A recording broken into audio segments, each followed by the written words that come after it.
Bismillahirrahmanirrahim. Assalamualaikum warahmatullahi wabarakatuh. Alhamdulillahilladzi 'allamal Qur'an khalaqal insana wa 'allamahul bayan. Wassalatu wassalamu ala nabiyyina Muhammadin asyrafil anam sayyidil insi wal jan wa ala alihi wa sahbihi alladhina hum yanabi'ul ulumi wal hikam. Wa qala Allah ta'ala fil Qur'anil azim wa huwa asdaqul qailin, qul in kuntum tuhibbunallaha fattabi'uni yuhibbukumullahu wa yaghfir lakum dhunubakum. Sadaqallahul azim wa sadaqa rasuluhun nabiyyul habibul kirim wa nahnu ala dhalika minasyahidin wa syakirin walhamdulillahi rabbil alamin wa ba'du. Hadirin dan hadirat jamaah salat maghrib dan isya yang dimuliakan Allah, alhamdulillah berhadir kembali di malam ini untuk melanjutkan kajian sambil kita niatkan i'tikaf menanti kumandang azan Isya. Kita lanjutkan bahasan masih di dalam pembicaraan perkara yang membatalkan sholat. Yang terakhir dahulu sudah sampai pada al-kalam, berbicara biharfin mufhimin aw harfaini wa in lam yufhim, bertutur berbicara walaupun hanya satu huruf saja tetapi bermakna dan memberikan pemahaman, ataupun dua huruf atau lebih sekalipun tidak mempunyai makna. Maka bahasan yang lalu menyatakan sekedar mendehem saja tanpa uzur itu sudah menyebabkan batal salat, apalagi bila mendehem di dalam salat itu sudah dianggap dengan niat untuk berbalas pantun karena imam bacaannya panjang. Nah, berikutnya bismillahirrahmanirrahim. Wa tabtulu bimuftirin wasala li jawfihi wa in qallah, batal pula salat dengan segala yang dapat membatalkan puasa. Wasala li jawfihi, yang sampai ke dalam rongga badannya. Ketentuan umum tentang puasa dan salat, segala apapun yang membatalkan puasa itu membatalkan salat, kecuali satu saja, yaitu makan dalam keadaan lupa walaupun sangat banyak. Untuk orang yang puasa tidak batal, tetapi untuk orang yang salat batal. Makanya orang-orang yang pelupa itu nikmat sekali puasanya. Siang hari dia lupa bahwa dia sedang puasa, agak juhbu sampai megereup drawa. Begitu kenyang saking kerasnya sendawa terdengar oleh istri dan anak-anaknya, hai pekannya drawa, apakah puasa orangnya? Astagfirullahaladzim, lanjut puasa. Tidak batal puasa walaupun makan sangat banyak apabila terjadi dalam keadaan lupa. Bukan lupa makan, lupa bahwa dia sedang berpuasa. Kalau lupa makan berarti nggak makan. Ini lupa bahwa dia sedang berpuasa. Itu tidak membatalkan puasa. Tetapi bila terjadi pada orang yang sholat, tetap batal sholat.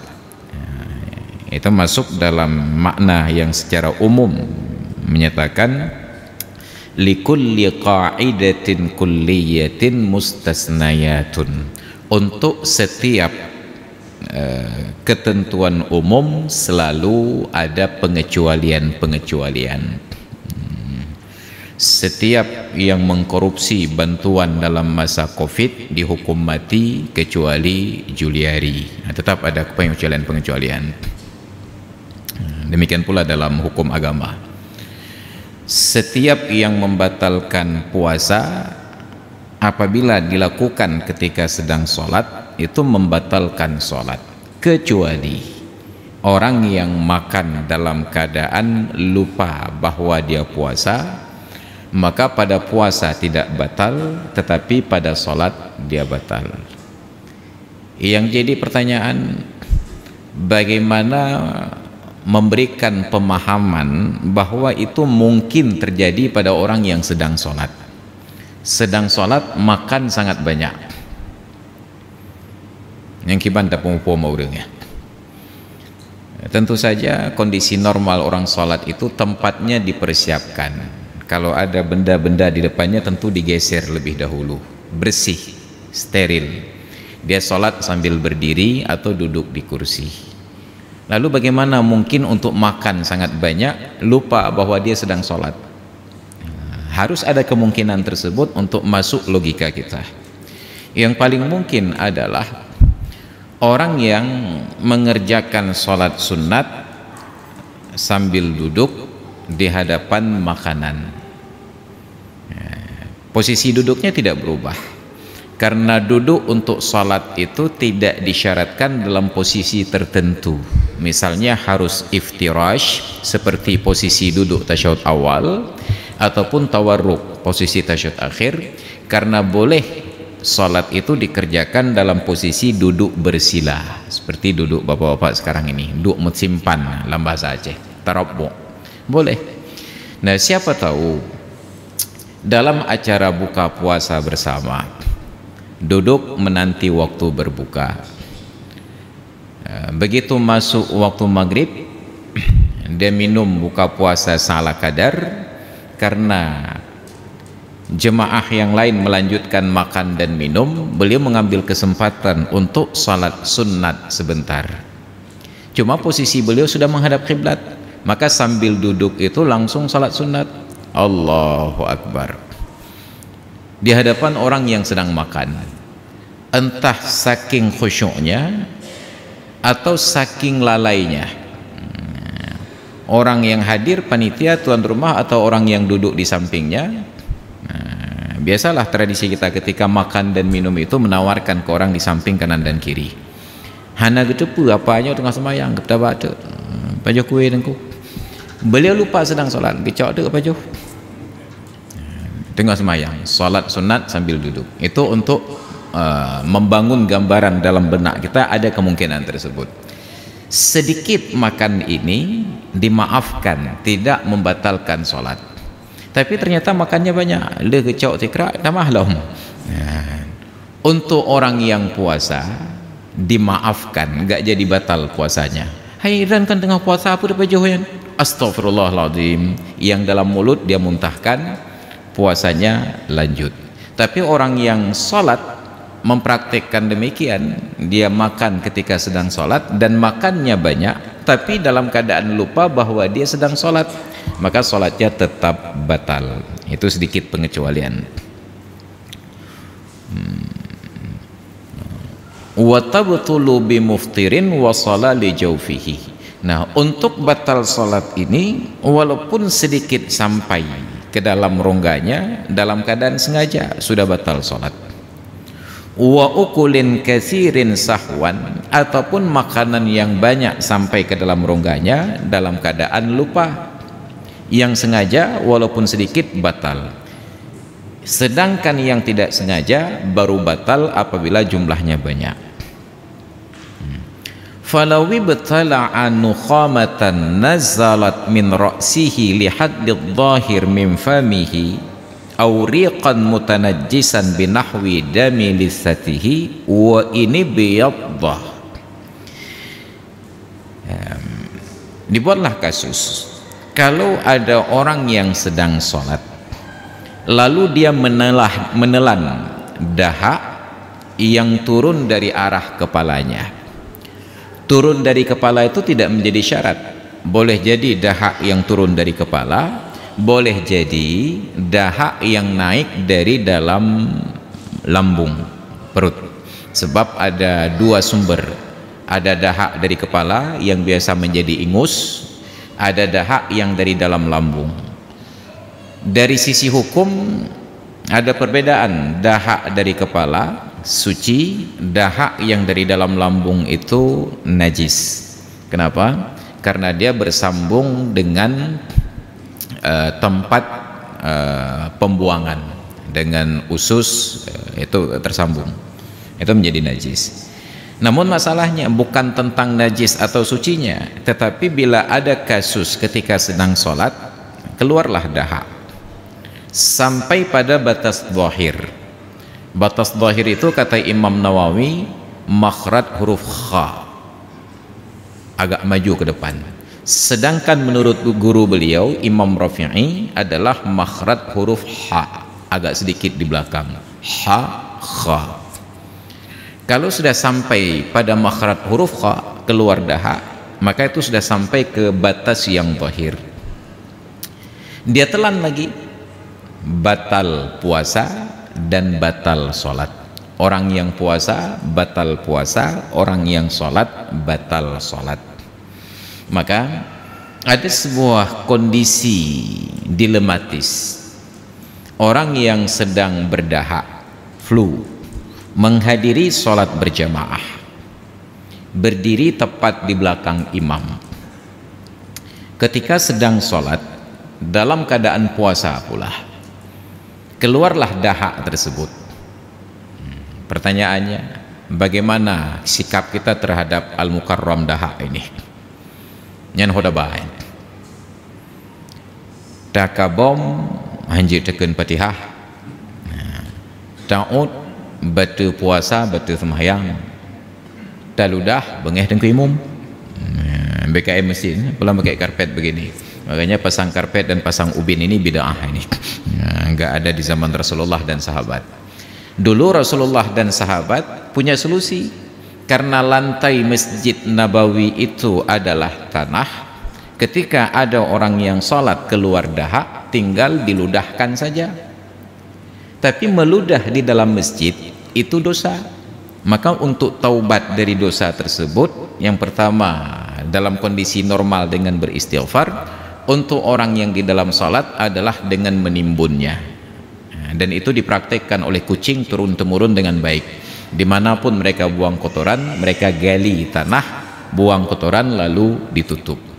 Beda dengan manusia, sudah dikakus, buang air besar, lupa untuk membilas. Yang tinggal tegan mentang hitoh tegannya. Memang banyak manusia-manusia ini entah lapai, entah lalai, wallahu alam ya. Bayangkan mobil-mobil sekarang itu sudah sangat canggih, penuh dengan sensor. Ketika pintu mobil tidak kencang ditutup, hanya sekedar mekemat mentang, itu ada banyak sekali lampu pengingat di dashboard. Alih batat hati, betapa sering kita berlalu lintas di jalan raya melihat pintu itu tidak kencang ditutup, tidak rapat. Dan itu hanya menanti momentum saja, ketika tekanannya kuat pintu itu terbuka, penumpang di dalam jatuh, lalu orang yang di luar celaka. Tapi itu tidak dibentuk sebuah gugus khusus untuk keselamatan berlalu lintas. Kemati ke kemati, karena nanti ada asuransi jasa harja 50 juta rupiah. Itu jadi masalah, kelalaian.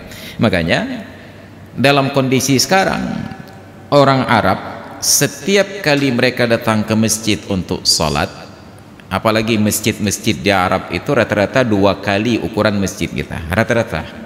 Jarang ada masjid di Arab seukuran masjid kita, kecuali masjid di komplek-komplek apartemen, karena itu di basementnya. Rata-rata 2 kali ukuran masjid kita. Karena saking luasnya, untuk meludah jangankan di dalam sholat, di luar sholat pun sulit. Maka mereka bekali diri dengan membawa tisu. Sekarang mereka menyebutnya mindil. Dulu mindil itu artinya sapu tangan. Cuma kalau sapu tangan kita ludah kemudian dibuang, harganya mahal, maka dibuatlah tisu. Jid ba tisu. Tapi dengan catatan nyan genehu yang ba ulai. Tapi kalau genehu yang ba lambung najis benar kan?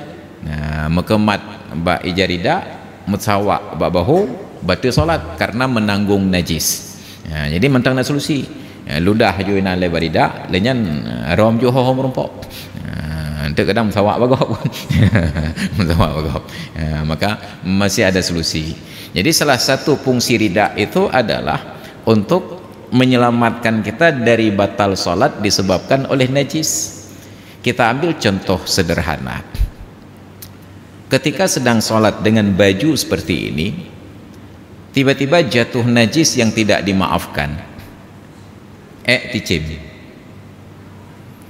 Seharusnya solat itu masih bisa diselamatkan dengan memindahkan najis seketika. Maki bancara terpindahkan nyepat boh tip tong pedom nu dang tatut capai bajelau. Maka ketika kita menggunakan rida, saat jatuh menimpa badan tinggal cinta mentang selesai. Sehingga ada manfaat kita menggunakan peci. Andai kata najis itu jatuh di atas kepala, jatuh di atas peci, tinggal tarik saja, selesai. Memenyohana peci ret baulai, tinggal pindah hulai mentang selesai. Maka masalah. Makanya ada hikmah semuanya di dalam agama. Ridaknya benar untuk menjadi bumper agar tidak kena baju. Maka kena baju kenapa je darah? Memang je darah, tetapi salat itu batal karena jatuh najis. Jadi dengan adanya ridak nak antisipasi.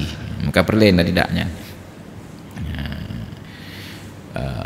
Itu untuk orang Arab, mereka pakai mindil, tisu. Mereka meludah ke dalam tisu, lalu apakah kalau itu memang suci dari kepala dimasukkan ke dalam kantong baju, ataukah najis karena dari lambung maka dijatuhkan di lantai, tidak menodai lantai. Nanti tinggal selesai sholat dikeluarkan lagi, tidak boleh meninggalkan najis itu di dalam masjid karena itu berdosa.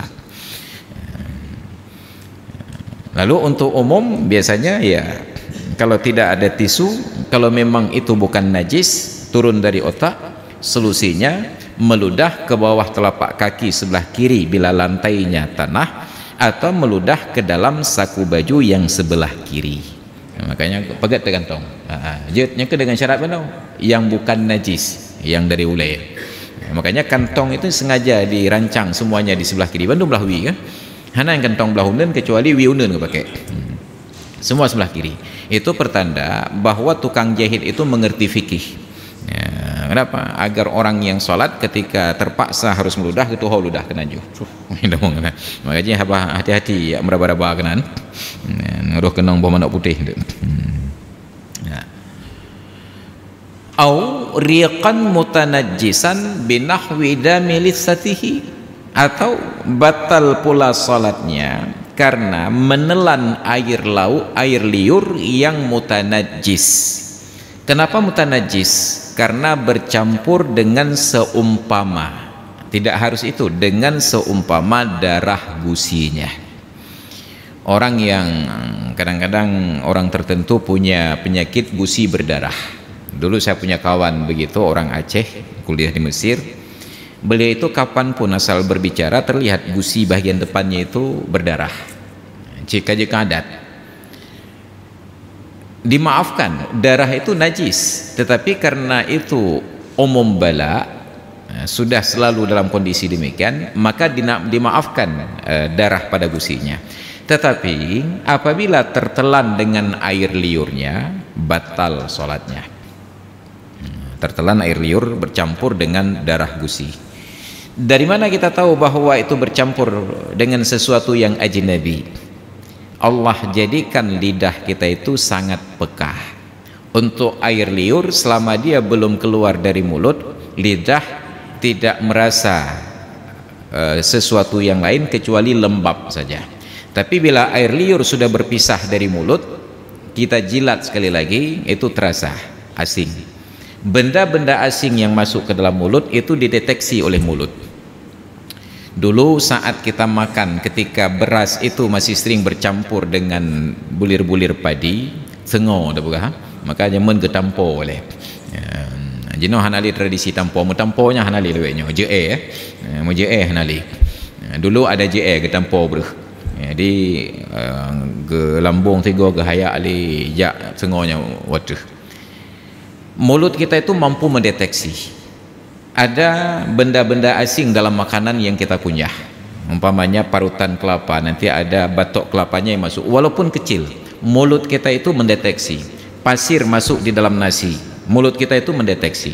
Maka demikian pula ketika air liur yang normal bersirkulasi bercampurlah dengan sesuatu yang ajnabi, darah dari gusi atau cairan infeksi yang bengkak, terasa asin. Bila ditelan dalam keadaan sholat dan sengaja, batal sholatnya. Wa ini iyadha, sekalipun warnanya itu putih bukan merah. Au mutaghayyiran bihumrati nahwi tambulin batalat, ataupun air liur itu berubah menjadi merah oleh seumpama tambul sirih. Urang pajuh ranub ada sisa-sisa sirih itu di dalam mulutnya. Ketika dia meludah, berubah warna air liurnya itu menjadi merah. Itu pertanda masih ada zat sirih itu di dalam mulut. Bila dia sholat dan menelan air liur yang berwarna merah karena pengaruh sirih ini tadi, batal sholatnya. Makanya orang yang sholat disunnatkan untuk sikat gigi agar sisa-sisa makanan itu keluar.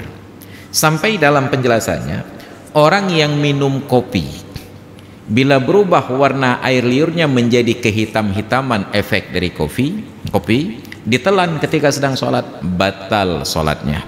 Apalagi ngopi ketika sedang sholatnya lebih bahaya loh. Ini hanya sisa kopi saja. Nah, saking beratnya rasa kopi tersebut tersisa di celah-celah lagi. Pelamnya kenang kopi tubruk ya, model saring ngaigau kalau kopi dia cerayu, okey lah disaring pakai menggunakan saring. Nya nak kopi model saring ngaigau terasa masuk biji-biji kopi tersebut, maka batal solatnya. Ammal aklul qalilu urfan, adapun makan yang sedikit menurut uruf. Uruf itu kembali kepada tradisi. Maka disitulah dikatakan di dalam salah satu qaidul khamsi, kaidah yang 5 dalam konsepsi fikih, al-adatu muhakkamatun, sesuatu yang sudah berlangsung turun-temurun secara tradisi bisa menjadi sebuah landasan hukum. Ketika tidak ada standar di dalam syariat, tidak ada standar di dalam lughat, maka yang jadi standar adalah uruf, praktek sehari-hari. Adapun makan yang sedikit min nasin, dari orang yang lupa bahwa dia sedang sholat, au jahilin ma'dzurin, atau dari seorang yang tidak tahu bahwa makan itu membatalkan sholat, dengan catatan ketidaktahuannya itu dimaafkan. Kenapa dimaafkan? Ada dua kondisi ketidaktahuan kita itu dimaafkan. Kondisi yang pertama, baru saja masuk Islam, mu'allaf, bantamung Islam teruk wate semahyang. Ketika sedang sholat, duk tu ada kuih dalam kantongnya, kakak tu apa? Sedikit, dimaafkan. Setelah selesai sholat kita tanya, hai pakan pajuh kuih benda tengah sembahyang, apa pakan apa? Hancurnya, oh hancur, nak tu apa? Maklum tidak tahu, pakan ada apa? Ban benar ke persyahadat di tengku imam buah. Nah, itu ma'zurin bijahalatihi, dimaafkan ketidaktahuannya. Atau kondisi kedua, dia sudah lama Islam tetapi tumbuh dan berkembang di tempat yang jauh dari ulama dan sulit untuk mengakses ilmu. Tapi sekarang kan sudah ada internet, dia tinggal di tempat yang enggak ada sinyal. Hana pada menyong, maka dimaafkan. Nya tinggal icot masjid, nyam pelasan handa pun. Bantamong Islam nengku nyan pe ada nyong sopo sinya. Kemanapun kita melangkah, tetap kita dicegat oleh pengajian-pengajian. Kita ke arah timur, kita ke arah barat, ke utara, ke selatan, semuanya itu dibatasi oleh tempat-tempat pengajian. Hanya mau atau tidak mau, bersedia atau tidak. Maka orang yang dimaafkan ketidaktahuannya, dia makan sedikit dalam keadaan lupa, maka dimaafkan, tidak batal sholatnya. Wa min maghlubin, ataupun dimaafkan lagi, tidak jadi batal sholat, dari orang yang terpaksa, ka'an nazalat nukhamatuhu li haddid dhahir wa ajaza an majjiha, seperti orang yang berdahak, sudah keluar dahak itu sampai batas yang zahir, ketebit ba makhraj huruf ha, katrasa kanan, wa ajaza an majjiha, tetapi tidak mampu untuk diludahkan. Jadi terjadi tolak tarik gravitasi, tenyo tertarik bit-bit luar, yang di dalam pihak mucri lah, tarik lah dalam, tidak mampu untuk meludah, nah, maka dimaafkan tertelan yang demikian rupa. Au jarariquhu bi ta'amin baina asnanihi wa qad ajaza an tamyizihi wa majjihi fala yadurru lil uzri, atau mengalirlah air liurnya dengan makanan yang terdapat di antara celah-celah giginya, dan dia tidak mampu untuk membedakan antara makanan dengan air liur tersebut, dan tidak pula mampu meludahkan, maka tidak membatalkan sholat karena dimaafkan, lil uzri, karena uzur. Itulah pentingnya, setiap kali akan sholat, akan berwudu, minimal disunnatkan untuk gosok gigi. Laula an asyqa ala ummati la amartuhum bisiwaki 'inda kulli salatin, kalaulah bukan karena menyusahkan umat, sungguh aku suruh mereka untuk gosok gigi setiap kali akan sholat, dalam satu riwayat wa 'inda kulli wudu'in, dan setiap kali akan berwudu dalam riwayat yang lain. Itu tentang makanan. Maka tidak boleh orang yang sedang sholat makan dan minum, sebagaimana tidak boleh orang yang sedang sholat berbicara selain dari bacaan-bacaan di dalam sholat. Berikutnya, wa tabtulu bi ziyadatin ruknin fi'liyin amdan, batal sholat karena bertambah rukun fi'li secara sengaja. Bertambah itu li ghairi mutaba'atin, bukan karena mengikuti imam. Mana contoh bertambah? Ka ziyadati ruku'in aw sujudin wa in lam yatma'inna fihi, seperti bertambah ruku' atau bertambah sujud, sekalipun di dalam ruku' dan sujud itu tidak sempat tumakninah. Ada orang yang ketika sholat bertambah ruku'nya. Yang paling mungkin bertambah rukuk, orang yang sholat dalam saf yang banyak, dia berada di tengah ataupun di belakang saf.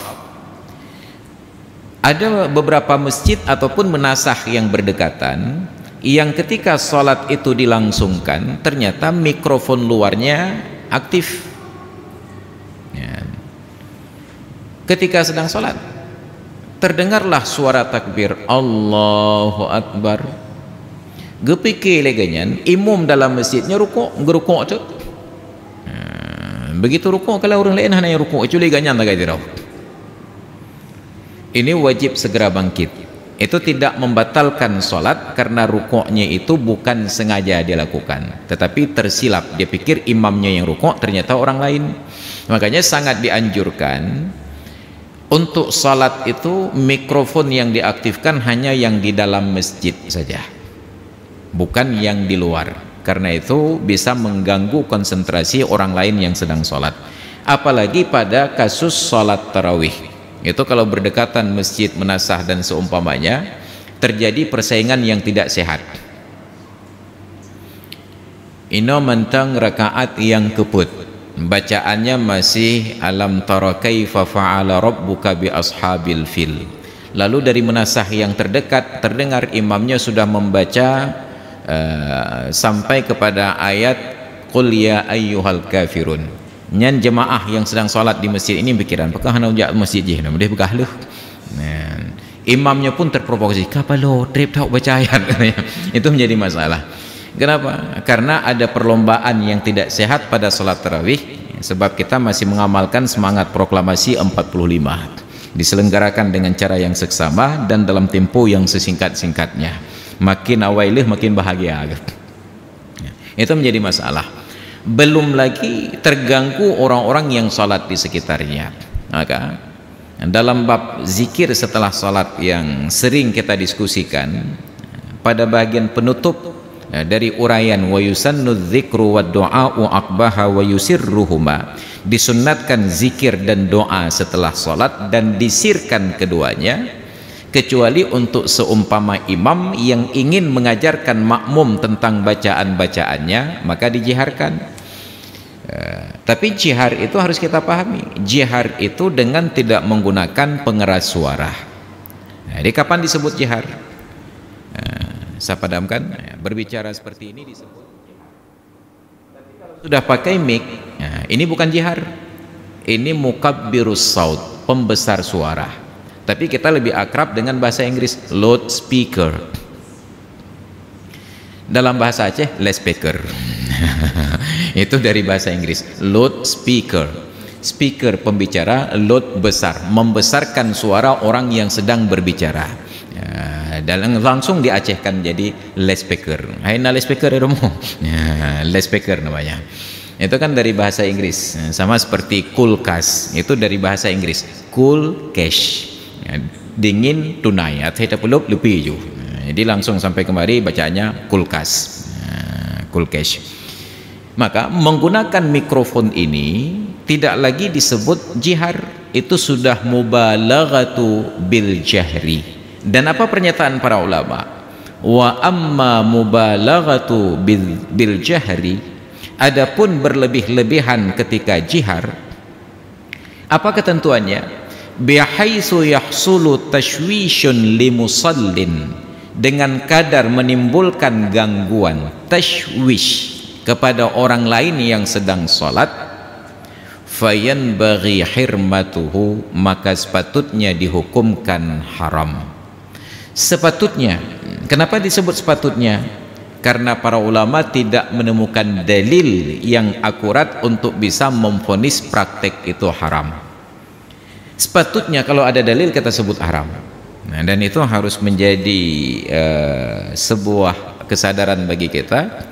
Maka ketika saya menjadi imam pakai mic yang clip on, bila bapak-bapak perhatikan, setiap kali salam ketika akan wirid itu saya turunkan, hanya untuk terdengar sedikit suara kepada jemaah. Atau boleh tetap pada posisi yang sama, imam itu begitu selesai salam tidak tetap menghadap ke arah kiblat. Imam itu disunnatkan untuk berpaling ke sisi sebelah kanan. Umpamanya di sana kiblat, maka saya begitu salam, assalamualaikum warahmatullah, assalamualaikum warahmatullah. Sunnat untuk berpaling arah, menjadikan makmum sebelah kanan dan kiblat ke sebelah kiri. Bahkan kadang-kadang langsung berpaling menghadap kepada makmum, tapi yang disunatkan itu hanya sekedar menghadap, bukan balik kanan, hanya menghadap kanan saja. Nah, kita lihat, perhatikan, ada jamaah yang masbuk melanjutkan rakaat atau tidak? Atau bahkan lebih dahsyat lagi, ada jamaah yang membuat salat yang baru karena imam sudah posisi duduk tasyahud akhir. Dalam aturannya, kalau kita masuk masjid dan imam sedang duduk tasyahud akhir, bila makmum yang masbuk baru masuk itu lebih dari seorang, disunatkan untuk menunggu imam salam, bukan segera takbiratul ihram dan duduk tasyahud, tetapi sunat menanti imam salam untuk memulai salat dari awal. Sedangkan di tempat kita di Aceh itu tidak bisa terlaksana dengan baik. Kenapa? Karena kadar kecurigaannya sangat tinggi. Walaupun lebih dari 10 orang masbuk yang baru masuk masjid itu berlomba-lomba berlari-lari untuk bisa takbiratul ihram dan bisa mengikut imam yang hampir selesai ini. Kenapa demikian? Karena ada kekhawatiran yang tinggi, kalau imam sudah salam tidak ada lagi sholat berjamaah. Kenapa? Karena faktor kecurigaan tadi. Kalau saya berdiri di depan mengajaknya, jemaah kena macam, mereka curiga, oh mah tengkunya menjakrung tang aswajah, maka nggak jadi. Atau imam itu pakai celana panjang, curiga apa ni nyantang hi Wahabi. Maka akhirnya walaupun ada 10 orang terlambat baru masuk masjid, masing-masing salat sendiri-sendiri, dan itu masih menjadi persoalan besar bagi umat Islam di Aceh khususnya, di dunia Melayu umumnya. Sedangkan di Arab persoalan kecurigaan itu sudah selesai. Asal kita masuk masjid terlihat ada satu orang sedang sholat, itu langsung berjamaah ikut imam dengan tidak ada kecurigaan ini sholatnya sholat fardu atau sholatnya sunat, orang yang jadi imam ini waras ataukah tidak sehat, orang yang jadi imam ini satu mazhab ataukah beda mazhab. Tidak, langsung takbiratul ihram dan ikut. Harusnya demikian. Beberapa kali saya coba praktekkan, ada berbagai insiden. Ada yang imamnya itu ngebut, menang kalian tanya udah betul, nah ciri-ciri kena ikut ganyan, gebalap je Allahu Akbar, sami Allah liman hamidah, cik lagi geplung, terkedi je geplung, tapi hanya bisa mempercepat gerakan. Oh kakak tengoknya hana ikhlas kan. Maka kita geser di tempat yang lain. Ketika kita hadir dan sudah terlambat, ada masbuk yang melanjutkan sisa rakaat, kita ikut takbiratul ihram. Masbuk ini paham bahwa dia sudah didaulat untuk menjadi imam oleh orang yang lebih telat lagi. Paham, dia ngerti aturannya. Tetapi karena dia tahu bahwa yang ikut imam itu ustadz, maka patihahnya bergetar. Nyampi ke masalah lah. Nyanyi yo ke tengku ikut. Ya pikirlah tengku kehebat. Itu pun menjadi masalah. Akhirnya saya mengambil kebijakan kakek daripada gaduh khusyuk gap dan temayang gerau-gerau macam. Nah, ini menjadi masalah. Tapi disunatkan untuk menanti dulu. Maka betapa sering ketika datang ke masjid dan sudah bubar jamaah, saya berhenti dulu menanti sebentar, tengok kanan kiri, penau dengan temong pehan. Biasanya orang yang mengerti langsung bergabung, yang tidak mengerti hai keratan. Itu menjadi masalah tersendiri bagi kita. Maka bertambah rukun karena ikut imam tidak membatalkan salat. Yang batal salat bertambah rukun oleh ulahnya sendiri. Yang paling mungkin itu kata para ulama, orang yang salatnya sambil duduk. Maka ada perdebatan di karangan ulama itu sendiri.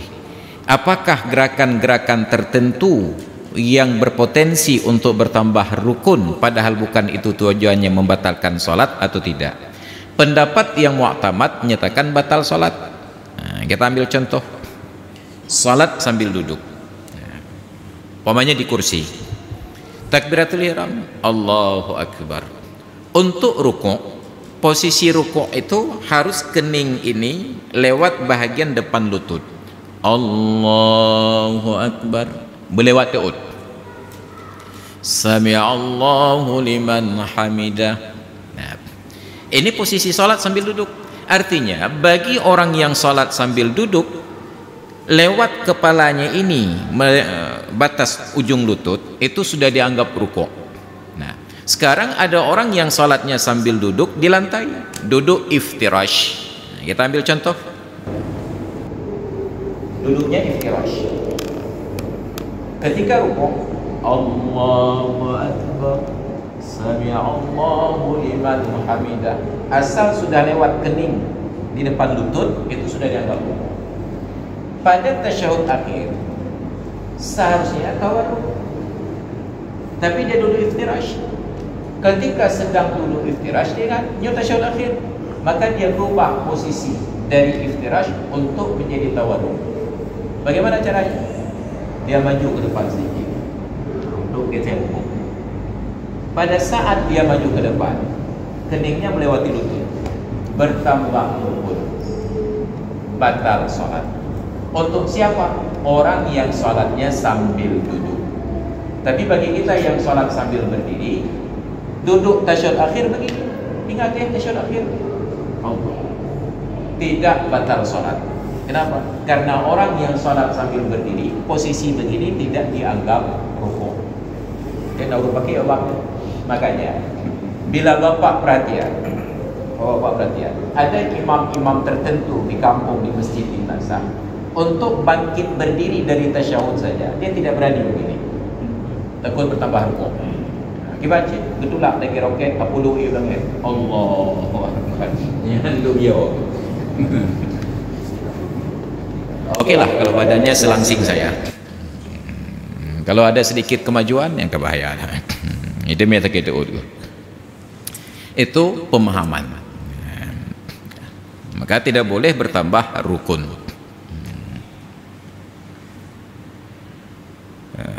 Kama qala syekhuna ayyan haniyal jalisu ila an tuhadhi jubahatuhu ma amama rukbatayhi walau li tahsili tawarrukihi aw iftirashihil mandub li'anna al-mubtila la yughtafaru lil mandub. Kata Syekh Zakaria Al-Ansari, seperti orang yang mencondongkan, orang yang sholatnya sambil duduk mencondongkan badannya hingga sejajarlah keningnya itu dengan bahagian depan lututnya, dalam contoh yang tadi kita sebut. Walau li tahsili tawarrukihi, walaupun tujuan melakukan hal demikian itu untuk mendapatkan fadilah sunat duduk tawarruk, yang seharusnya tawarruk dia duduk iftirash, ataupun untuk mendapatkan fadilah iftirash yang seharusnya dia iftirash terlanjur duduk tawarruk, maka dia ubah posisi. Untuk mengubah posisi mendapatkan fadilah yang sunat, majulah keningnya itu melewati lutut, batal salatnya. Kenapa? Li'annal mubtila, karena perkara-perkara yang membatalkan salat, la yughtafaru lil mandub, tidak dimaafkan untuk mendapatkan fadilah yang sunat. Ini kondisi yang sangat lazim terjadi dalam semua bidang.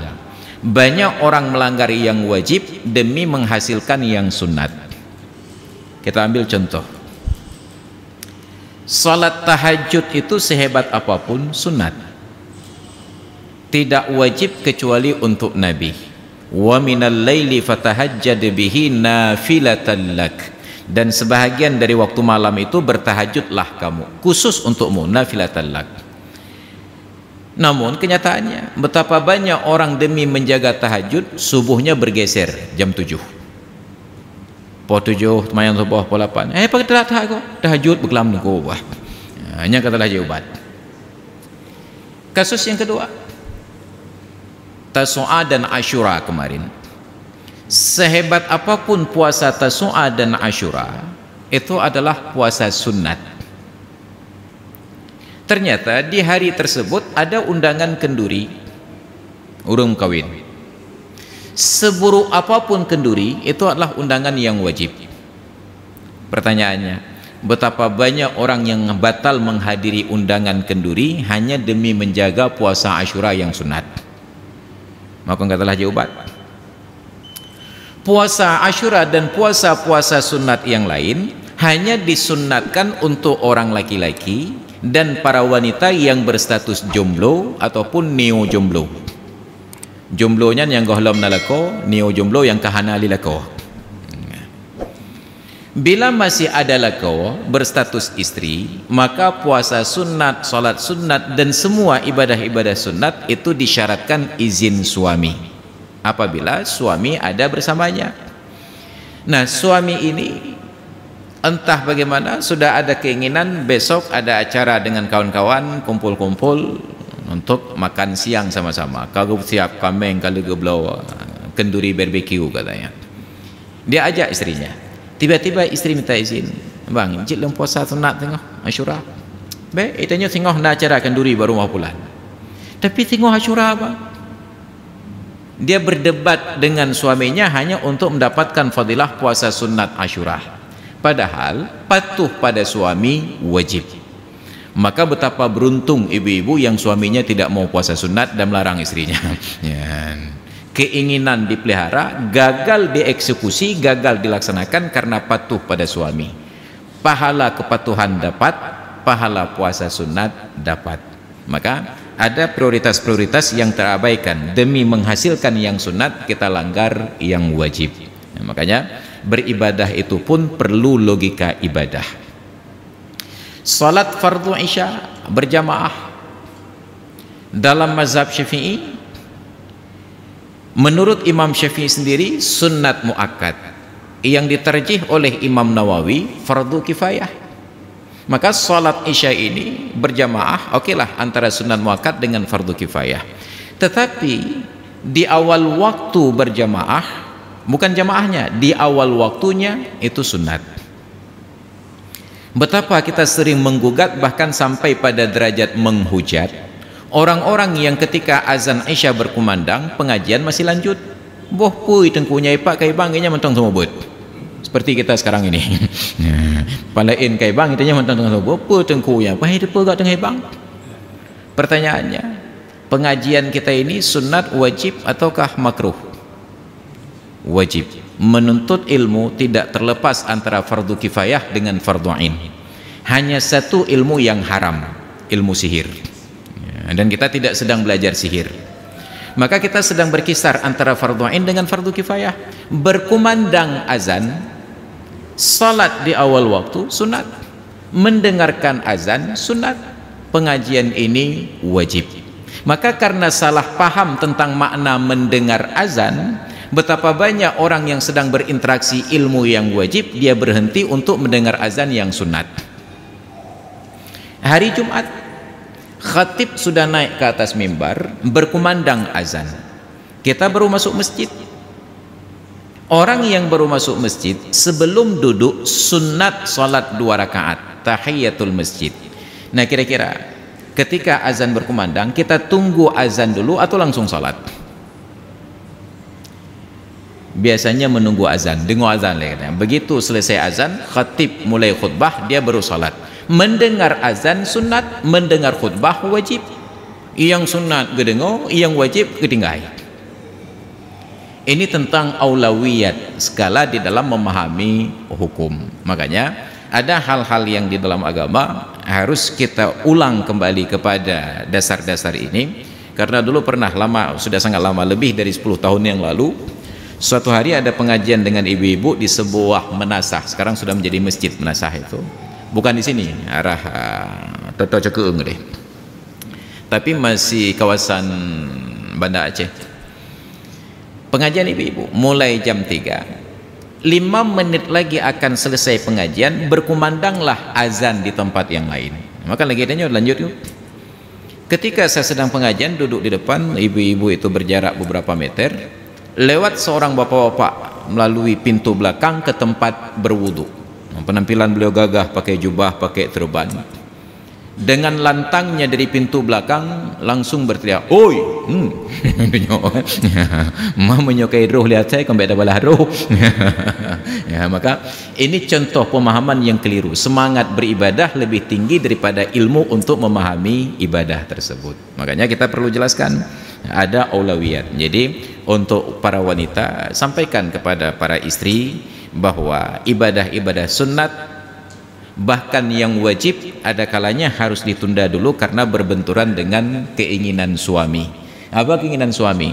Suami baru pulang kantor, pulang kerja, haus dan lapar, istri sudah pakai mukena, angkat tangan mau takbiratul ihram, tinggal itu bid Allah tuh.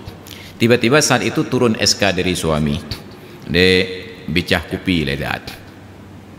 Itu kira-kira lanjut sholat atau bicah kupi? Seharusnya bicah kupi leh. Kenapa? Karena ini perintah suami. Tapi nyo tengah semayang perintah Allah. Iya, salat itu perintah Allah. Pertanyaannya, yang menyuruh istri patuh pada suami siapa? Kayaknya cuma kalanya perintah suami, bukan perintah Allah. Padahal substansinya itu tetap perintah Allah untuk patuh pada suami. Tapi ini mau salat, salat itu panjang waktunya. Salat Isya jam 8, jam 9, jam 10, jam 11, 12, 1, 2, 3. Allah belum marah seseorang belum salat Isya sampai jam 4 pagi sampai jam 5.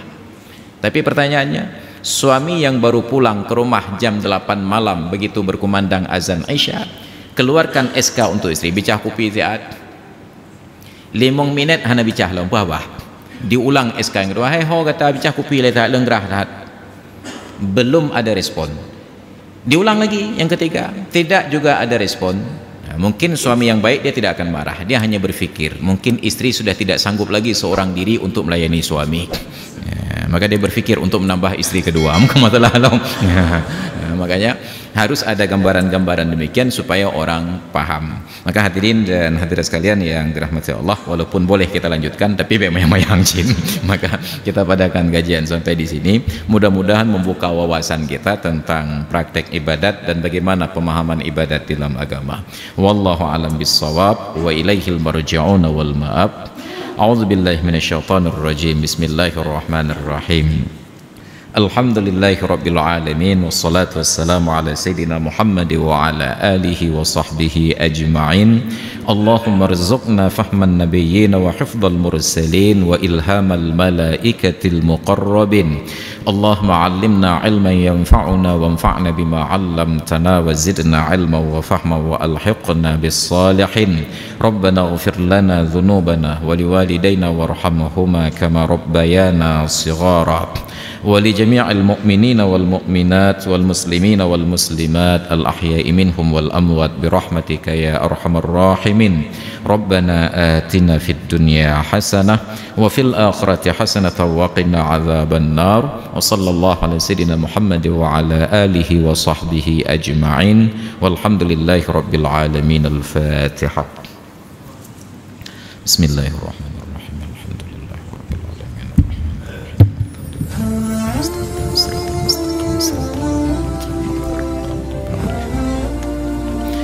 Amin rabbal alamin. Hadanallahu wa yakum ajma'in. Assalamualaikum warahmatullahi wabarakatuh.